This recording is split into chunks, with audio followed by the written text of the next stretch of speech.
سچے دوست کی مثال پھلدار درخت کے مانند ہوتی ہے۔ قریب آتا ہے تو پھل دیتا ہے، ورنہ سایہ تو ضرور دیتا ہے۔ برے دوست کی مثال کوئلے کے مانند ہوتی ہے۔ اگر کوئلہ گرم ہو تو ہاتھ جلا دیتا ہے، اگر ٹھنڈا ہو تو ہاتھ کالا کر دیتا ہے۔ فذکر فإن الذکریٰ تنفع المؤمنین۔ بسم اللہ الرحمن الرحیم۔ قابل احترام ناظرین و سامعین، انسان زندگی کے فارغ اوقات کو گزارنے کے لیے سچے، مخلص، ہمدرد، وفادار دوست کو تلاش کرتا ہے تاکہ وہ اپنا حال دل اس کو سنائے اور کچھ وقت بے تکلفی کے ماحول میں اس کے ساتھ گزار سکے۔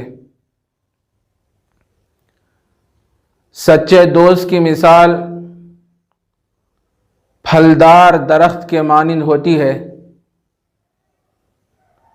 قریب آتا ہے تو پھل دیتا ہے، ورنہ سایہ تو ضرور دیتا ہے۔ برے دوست کی مثال کوئلے کے مانند ہوتی ہے۔ اگر کوئلہ گرم ہو تو ہاتھ جلا دیتا ہے، اگر ٹھنڈا ہو تو ہاتھ کالا کر دیتا ہے۔ اس لیے اچھے، سچے، مخلص، وفادار لوگوں سے دوستی قائم کرنا چاہیے۔ دوستی کی بنیاد ہمدردی، وفاداری، خلوص اور محبت پر قائم ہوتی ہے۔ اگر دوستی میں یہ چیزیں نہ ہوں بلکہ غرض، حرص، ہوس اور دوسری چیزیں ہوں تو پھر یہی دوستی دشمنی میں تبدیل ہو جاتی ہے۔ مفلس ہوئے تو یار بھی اغیار ہو گئے، مفلس ہوئے تو یار بھی اغیار ہو گئے، دامن میں جتنے پھول تھے سب خار ہو گئے۔ اگر دوستی محبت پہ، وفاداری پہ، انسیت پہ، خلوص پر نہیں ہوگی بلکہ غرض، حرص اور ہوس اور فلوس کی بنیاد پر ہوگی تو وہ دوستی دشمنی میں تبدیل ہو جائے گی۔ میرے دوستو، آج کل یہی ہو رہا ہے۔ بظاہر دوستی ہے، اندر سے دشمنی ہے۔ بظاہر محبت کے الفاظ سامنے آتے ہیں، محبت کے پھول نچھاور کیے جاتے ہیں، اندر سے دشمنیاں، بغض، عناد، حسد، نہ جانے ایسی چیزیں سامنے آتی ہیں۔ ان واقعات کو سنایا جاتا ہے تو جسم پر رونگٹے کھڑے ہو جاتے ہیں۔ جس دوستی میں محبت نہیں ہوگی، وفاداری نہیں ہوگی، خلوص نہیں ہوگا، وہ دوستی یقیناً دشمنی میں تبدیل ہو جائے گی۔ اور اسی وجہ سے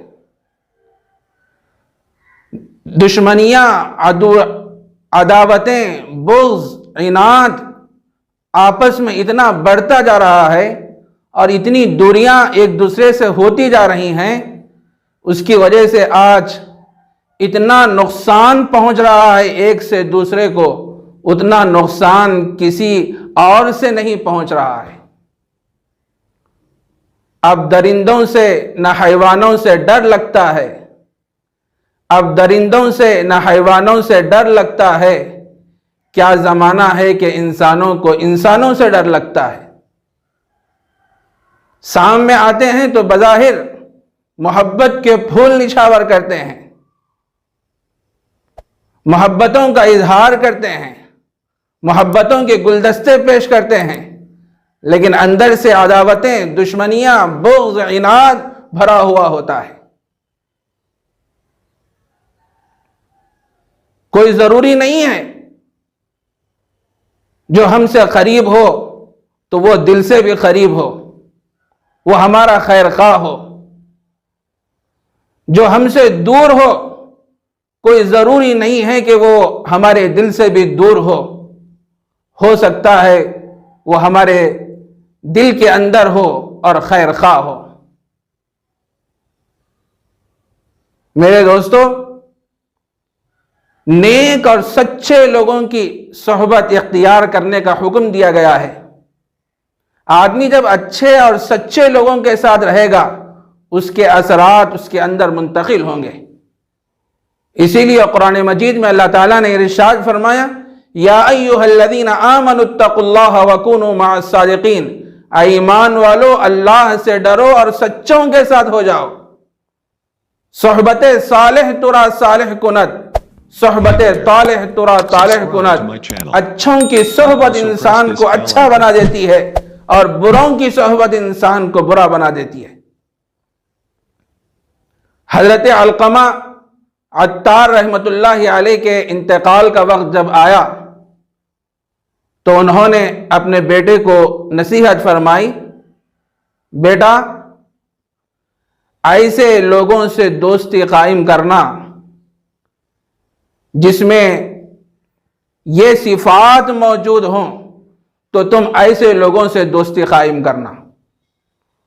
اس کے بعد حضرت علقمہ عطار رحمت اللہ علیہ نے اپنے بیٹے سے فرمایا، دیکھو پہلی چیز، تم جس سے دوستی کر رہے ہو تو تم اگر اس کی خدمت کرو تو وہ تمہاری قدر کرے۔ دوست ایسا ہونا چاہیے، اگر تم اس کی خدمت کرو گے تو وہ تمہاری قدر کرے، اس کی صحبت میں رہو۔ نمبر 2، اس کی صحبت میں رہو تو تمہارے لیے زینت بنے۔ نمبر 3، تمہیں کوئی ضرورت پیش آئے تو وہ تمہاری مدد کرے، تمہارا تعاون کرے۔ نمبر 4، تم کسی بھلائی یا نیکی کے معاملے میں ہاتھ بڑھانا چاہو تو وہ تمہارا ساتھ دے۔ نمبر 5، تمہارا دوست ایسا ہو کہ وہ تمہارے خوبیوں کو شمار کرے، تمہارے خوبیوں کا اعتراف کرے، خامیوں کو تلاش نہ کرے، عیوب کو تلاش نہ کرے، لوگوں کے سامنے واضح نہ کرے۔ خامیوں پہ نظر رہے، عیوب پہ نظر رہے، لیکن وہ عیوب دوست کے سامنے کہے، دوسروں کے سامنے واضح نہ کرے۔ نمبر 6، تم پر خدا ناخواستہ کوئی آفت مصیبت آ جائے، وہ تمہارے لیے تسلی کا سامان بن جائے، تمہارے لیے اطمینان قلب اور سکون کا ذریعہ بن جائے۔ نمبر 7، تم کوئی بات کہو تو وہ اس پر یقین کر لے، اس کو ماننے لگ جائے۔ نمبر 8، کسی معاملے میں تم آگے بڑھنا چاہتے ہو تو وہ تم کو آگے کرے، تمہاری حوصلہ افزائی کرے، تمہاری ہمت کو بڑھائے، تمہاری مدد کرے۔ یہ سچا، وفادار، خالص، مخلص دوست ہے۔ ایسے لوگوں کے ساتھ دوستی قائم کرو۔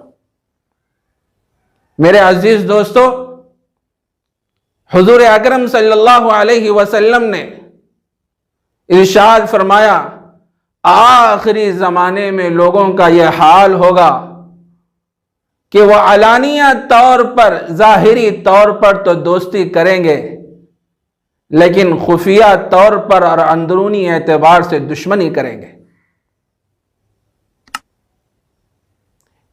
یکون فی آخر الزمان اقوام، آخری زمانے میں لوگوں کا یہ حال ہوگا، اخوان العلانیہ، ظاہری طور پر تو دوستی کریں گے، اعداء السریرہ، خفیہ طور پر اور اندرونی اعتبار سے وہ دشمن ہوں گے۔ یہ بات اللہ کے نبی علیہ السلام نے حضرات صحابہ کے سامنے بیان فرمائی تو حضرات صحابہ تعجب سے پوچھنے لگے وَكَيْفَ يَكُونُ ذَلِكَ، وہ کیسے ہوگا؟ اللہ کے نبی علیہ السلام ظاہری طور پر تو محبت کا ثبوت دیں گے، اندر سے دشمن ہوں گے، باطنی اور اندرونی اعتبار سے دشمن ہوں گے، یہ کیسے ممکن ہے، کیسے ہوگا؟ تو اللہ کے نبی علیہ السلام نے فرمایا 2 وجہوں سے ہوگا۔ اس میں سے پہلی وجہ یہ ہے بِرَغْبَةِ بَعْضِهِمْ إِلَى بَعْضٍ، ایک دوسرے سے جو محبت کریں گے، رغبت کا اظہار کریں گے، کسی غرض، کسی حرص اور کسی مفاد کی وجہ سے ایک دوسرے سے رغبت کا، محبت کا اظہار کریں گے، دل میں دشمنی ہوگی، نفرت ہوگی، کدورت ہوگی۔ دوسری وجہ یہ ہے وَرَهْبَةِ بَعْضِهِمْ مِنْ بَعْضٍ، ایک دوسرے کے خوف کی وجہ سے، ایک دوسرے کے رعب کی وجہ سے دوستی کا اظہار کریں گے، اس واسطے کہ اگر دشمنی کا اظہار کیا جائے گا تو ظاہر ہے میرا دوست میرے خلاف سخت کارروائی کرے گا، اس اندیشے کے پیش نظر بظاہر دوستی کے بول بولیں گے، محبتوں کے پھول نچھاور کریں گے، لیکن اندرونی اعتبار سے وہ دشمن ہوں گے۔ میرے عزیز دوستو، بزرگوں، اللہ تعالی ہم سب کو شریعت کے مطابق سچے، ہمدرد، مخلص، باوفا لوگوں کے ساتھ دوستی قائم کرنے کی توفیق عطا فرمائے، اور اچھے لوگوں کے ساتھ بیٹھنے اور رہنے کی اللہ تعالی ہم سب کو توفیق عطا فرمائے۔ وآخر دعوانا ان الحمد للہ رب العالمین۔